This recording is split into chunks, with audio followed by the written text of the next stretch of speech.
ia sugerir na nossa palestra. E a gente não programou o nosso laboratório para isso, né? Mas eu vou falar um pouquinho sobre isso agora. A gente programou uma conversa de professores. Então nós vamos fazer uma rapidíssima apresentação de slides agora para vocês, muito rápida. Depois nós vamos passar um pouco a bola para vocês. Então de manhã a gente já fez alguns exercícios, nós vamos fazer de novo agora alguns exercícios para a gente ensinar e aprender todo mundo na sala. Aí vocês também podem ensinar, já que somos todos professores, né? Então, a lógica linear do livro e dessa apresentação, ela se baseia em 3 práticas. Depois eu vou explicar um pouco melhor o que são práticas. A primeira prática se chama utilização de bases de dados e informações. Então vocês vão perceber que nas suas mesas tem computadores, isso foi programado para esse laboratório, e vocês podem acessar ou usar os computadores como bem entenderem. Vocês podem fazer uma pesquisa no Google, vocês podem usar o seu e-mail, vocês podem usar o computador como vocês acharem melhor. Então, nesse momento, vocês podem utilizar bases de dados e informações, porque essa sala foi prevista para que vocês tivessem esse tipo de interação. O que puxa a nossa segunda prática. A primeira, a utilização de bases de dados e informações. A nossa segunda prática é comunicação e interação. Nesse laboratório de 90 minutos, nós gostaríamos que vocês se apresentassem, conhecessem seus colegas e que pudessem interagir com eles. Claro que como estamos todos aqui ao vivo, né, estamos nos vendo uns aos outros, a gente tem a chance de fazer isso presencialmente. Mas nós também podemos mandar um e-mail ou uma mensagem de um para o outro aqui na própria sala, né? E aí nós temos nossos celulares, nós temos os computadores. Então, nossa primeira prática que está viva nessa sala é a utilização de bases de dados e informações. A segunda prática viva nessa sala é a comunicação e interação. Estou falando dos capítulos centrais do nosso livro. Capítulo 4, que é a utilização de bases de dados e informações. Capítulo 5, que é a comunicação e interação. E o capítulo 6 se chama construção de conteúdo. Então, na parte da manhã, eu lancei um desafio para as pessoas de que elas buscassem e fundamentassem uma definição sobre sustentabilidade. Pode. Mas eu já vou voltar e fazer uma apresentação linear. Então, eu sugeri que as pessoas fizessem isso e uma professora dessa mesa foi buscar uma definição na Austrália, em português. Num site da Austrália, em português. Eu falei, poxa, mas por que você não foi na Wikipedia? Ela falou, mas eu não gosto da Wikipedia. Né?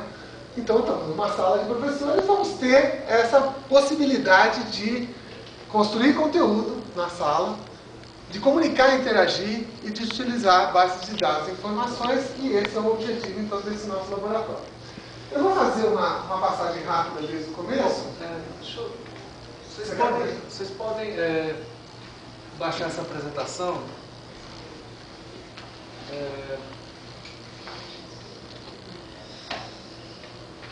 A partir do site.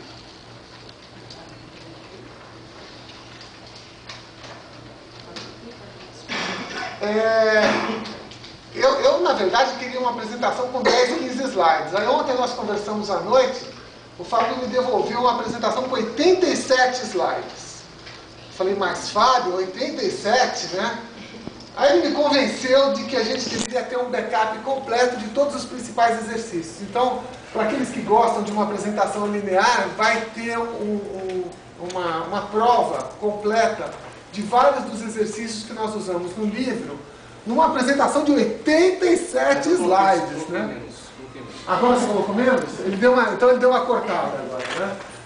Bom, então vamos lá para... Vocês vão só entrar rapidamente.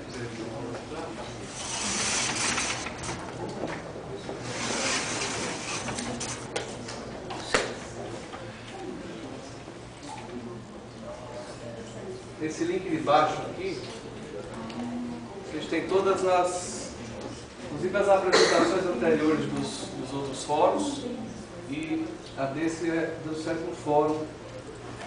Então aqui vocês conseguem baixar o PDF. Uma outra coisa foi que nós criamos, além do livro, uma aula, que é essa aula que vocês estão assistindo, que é uma aula curiosa. Ela foi criada para ser uma aula de 30, 35, mais ou menos como vocês estão vendo aqui, professores, juntos.